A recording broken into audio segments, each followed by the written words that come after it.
Good morning વિદ્યાર્થી મિત્રો, કેમ છો? જામાં ધોરણ 9 ની અંદર સામાજિક વિજ્ઞાન 9 ના સામાજિક વિજ્ઞાનની અંદર મિત્રો આપણે પાઠ કરી છે 20 જેનું નામ છે આપત્તિ વ્યવસ્થાપન. પેજ નંબર 148 ઉપર આપણે કુદરતી આપત્તિઓ છે તેની અંદર એક તો વાવાઝોડું અને બીજું છે ચક્રવાત પૂર, આ બે વિશે સ્ટડી કરી હતા. પેજ નંબર 149 ઉપર 149 ઉપર આપણે હવે શું કરવાના છે? ભૂકંપ વિશે આપણે સ્ટડી કરવાના છે. તો ચાલો શરૂઆત કરીએ ભૂકંપ વિશે. તો મિત્રો ખાસ યાદ રાખો, ભૂકંપ એટલે શું? ભૂ એટલે જમીન અને કંપ એટલે કંપન અથવા ધ્રુજારી. તો ભૂકંપ એટલે કે ધ્રુજારી કોને કહેવાય? તો જ્યારે ખરેખર પૃથ્વીમાં બહુ મોટી મોટી ટેક્ટોનિક પ્લેટ્સ હોય, ટેક્ટોનિક પ્લેટ્સ એકબીજા ઉપર ગોઠવાયેલી હોય, જ્યારે થોડી ખસે તે સમયે શું થાય? જે ટેક્ટોનિક પ્લેટ્સ છે તે ખસે ત્યારે શું થાય? તો ટેક્ટોનિક પ્લેટ્સ એકબીજાની ઉપર હોય મિત્રો, તો શું થાય? જ્યારે ખસે ત્યારે જમીન ઉપર જે ભાગ હોય હલે, ધ્રુજે, એટલે એને કહેવાય ભૂકંપ. ચાલો શરૂઆત કરીએ. ભૂકંપનો સામાન્ય અર્થ પૃથ્વીની સપાટીનો કંપવો એવો થાય છે.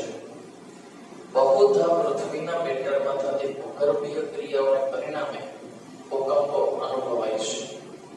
પૃથ્વીની સપાટીના નબળા ભૂપૃષ્ઠ ધરાવતા પ્રદેશો ભૂકંપના મુખ્ય પ્રદેશો ગણાય છે. ભૂકંપની સંભાવનાવાળા પ્રદેશો કે વિસ્તારો તારવી શકાય છે, પણ તેની ચોક્કસ આગાહી કરી શકાતી નથી કે ભૂકંપ ક્યારે આવશે. આમ ભૂકંપ આગાહીના અભાવમાં ખૂબ મોટી જાનમાલની ખુવારી કરે છે. એટલે કે જ્યારે પણ ભૂકંપ છે એ આવવાનો હોય, એની કોઈ જાતની આગાહી ના જ હોય, ભૂકંપની કોઈ આગાહી નથી કરી શકાતી, તો શું થાય? ભૂકંપના ક્ષેત્ર નક્કી કરી શકાય પણ એની આગાહી કરી શકાય નહીં. આ વસ્તુ મગજમાં રાખજો મિત્રો. એટલે એના લીધે જાનમાલની ખૂબ જ નુકસાની થાય છે, કારણ કે અણધાર્યો આવે છે. હવે ભૂકંપ આવે તે દરમિયાન શું કરવું અને શું ના કરવું? ભૂકંપ દરમિયાન મોટી પાટલી કે ટેબલ નીચે રહેવું. જો શાળામાં હોવ તો પાટલી નીચે બેસી જવું. જો બહાર ખુલ્લામાં હોય તો મકાનો, વરાંડા, વીજળીની લાઈન કે વીજળીના થાંભલાથી દૂર રહેવું. જો વાહન હંકારતા હોય તો પોલની ઉપર કે નીચે લાઈટના થાંભલા કે વીજળીના લાઈન કે ટ્રાફિક સિગ્નલથી આપણું વાહન દૂર થોભાવી દેવું. ભૂકંપના આંચકા પૂરા ન થાય ત્યાં સુધી આપના વાહનમાં જ રહેવું. ભૂકંપના આંચકા પૂરા થયા બાદ પણ ઘરની કેટલીક વસ્તુ જેવી કે ફ્રીજ, દિવાલ પર લગાડેલ ફોટા કે છતના પંખા એટલે કે સીલિંગ ફેન પાછળથી પણ પડી શકે છે, તે માટે તેનાથી દૂર જ રહેવું. ઘટનાના માર્ગદર્શન માટે સ્થાનિક રેડિયો સાંભળી લેવો. બરાબર, સ્થાનિક રેડિયો છે એ સાંભળો. નવા બનતા મકાનો ભૂકંપ પ્રતિરોધક તરાહના બનાવવા જોઈએ. સમજાણ? આ બધું ભૂકંપ દરમિયાન શું કરવું એની વાત છે. હવે શું ન કરવું જોઈએ? ગભરાઈને બૂમાબૂમ કે નાસભાગ ના કરવી જોઈએ, જેનાથી બીજા પણ ગભરાઈ શકે છે. ભૂકંપના આંચકા આવ્યા પછી પડતી ચીજો કે વસ્તુને રોકવાનો પ્રયત્ન ના કરવો, એનાથી બહુ મોટા નુકસાન થઈ શકે છે. કોઈ માની લો કે કાચની વસ્તુ છે, કાચનું ઝુમર છે, તમે એને બચાવવા પ્રયત્ન કરો તો એ પડે તો કાચ માથામાં લાગી જાય. આવું ઘણું બધું થઈ શકે છે. પછી નીચે ઉતરવા માટે લિફ્ટનો ઉપયોગ કદી ન કરવો, કારણ કે લિફ્ટ છે એ ઇલેક્ટ્રિક વસ્તુ છે. ભૂલથી તમે લિફ્ટમાં આવો અને એનું બધું જ સિસ્ટમ અટકી જાય તો હંમેશ માટે તમે લિફ્ટની અંદર ફસાઈ શકો છો અને ત્યાં મૃત્યુ પણ થઈ શકે છે ગુજારાની લીધે. જો તમે ઘરમાં હો તો લાકડાના કબાટ, તિજોરી, અરીસા કે કાચના ઝુમર નીચે ઉભા રહેશો નહીં, તેનાથી ખૂબ જ મોટું નુકસાન થઈ શકે છે. રસોઈ ગેસ લીકેજ નથી તેની ખાતરી કર્યા વિના ઘરમાં દિવાસળી, લાઇટર કે વીજળીના સાધનો ચાલુ કરશો નહીં, કારણ કે ગેસ ગળતરને લીધે વિસ્ફોટની સંભાવના રહે છે. આપણે ઘણીવાર ઘરની બહાર નીકળી જાય પછી આવી અને ગેસ સળગાવવાનો પ્રયત્ન કરી ભગવાન ના કરી અને ગેસ છે એનો ભૂકંપને લીધે માટલાની નળી ખેંચાઈ ગઈ હોય તો ગેસ લીક થતો હોય તો અચાનક ખૂબ મોટો ભયંકર અકસ્માત થઈ શકે છે. તબીબી સારવારની મદદ માટે કે આગની કટોકટી સિવાય ફોન ના કરવા. એ સમયે તરત જ કરતા ફોનથી રાહત અને બચાવ કામગીરી ટેલિફોન નેટવર્ક ઠપ થતા અવરોધાય છે. સમજાયું મિત્રો? ધ્યાન રાખવું આપણે કે બને ત્યાર સુધી નકામા ફોન ના કરવા. તો આપણે ભૂકંપ વિશે શું છે, ભૂકંપ ત્યારે આવે ત્યારે શું કરવું, શું ન કરવું એની ચર્ચા કરી. હવે એના પછી બીજી છે સુનામી. સુનામી વિશે તો આપણે જાણ્યું હશે મિત્રો.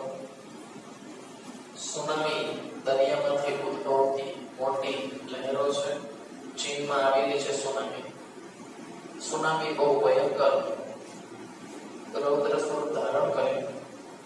એ સમયે સુનામી છે બહુ મોટી જાનમાલની હાનિ કરી શકે છે. જો તો સુનામી શું છે? સમુદ્રમાં પેદા થતા વિનાશક શક્તિશાળી મોજાને સુનામી કહે છે, જેની ઉત્પત્તિ સમુદ્ર કે મહાસાગરના તટમાં 7 કે તેથી વધારે રિક્ટર સ્કેલની તીવ્રતા ધરાવતા ભૂકંપો દ્વારા અથવા સમુદ્રી જ્વાળામુખીના પ્રસ્ફોટનથી કે મોટા પાયા પરના સાગરીય ભૂસ્ખલનથી થાય છે. સુનામી શબ્દનો જાપાનીઝ ભાષામાં વિનાશક મોજા એવું થાય છે. મોટે ભાગે સુનામીની ઉત્પત્તિ સમુદ્ર તળના ભૂકંપો દ્વારા થાય છે. સમુદ્રની અંદર ભૂકંપો થાય એના લીધે થાય છે. તેથી તેને ભૂકંપીય સાગર મોજા તરીકે પણ ઓળખવામાં આવે છે. આ મોજા તેના ઉદ્ભવ સ્થાનેથી વલયાકાર સ્વરૂપે તીવ્ર ગતિએ પ્રસરે છે. વલયાકાર એટલે કે ગોળ. ઊંડા સમુદ્રમાં ઓછી ઊંચાઈને કારણે નજરે પડતા નથી, પણ કિનારાથી નજીક અને છીછરા સમુદ્ર ક્ષેત્રમાંથી પસાર થતા વિનાશકારી સ્વરૂપ ધારણ કરે છે. તેની ઝડપ કિનારા પાસે ઓછી થાય છે અને ઊંચાઈ વધી જાય છે.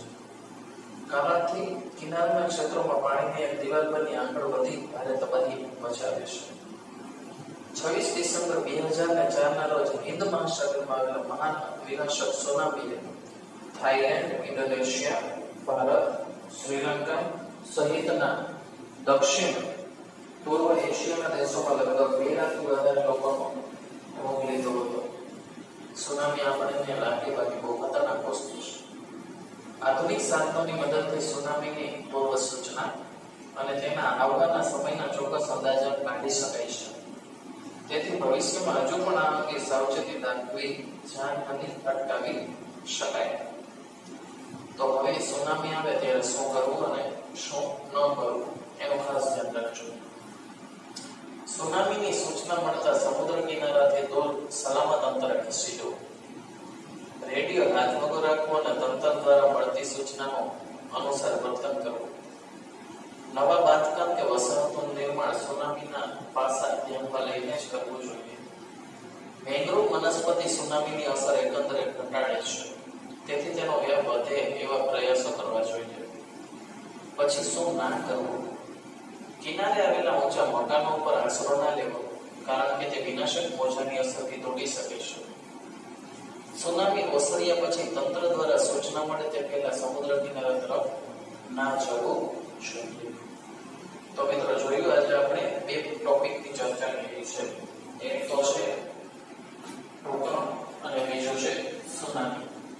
તો પેજ નંબર 149 ઉપર ભૂકંપ અને સુનામી છે. બરાબર, એમાં 149 અને 150 આ બંને ઉપર આપણે પોઈન્ટ્સ આપણે જે કરેલા છે એ તમારે તમારી બુકની અંદર એકવાર વ્યવસ્થિત અક્ષર લખીને લેસન મોકલવાનું છે. મિત્રો એક વસ્તુ સમજી લેજો, જેટલું હોમવર્ક કરશો એટલું વધારે આવડશે. હોમવર્કમાં આળસ કરશો તો કશું આવડશે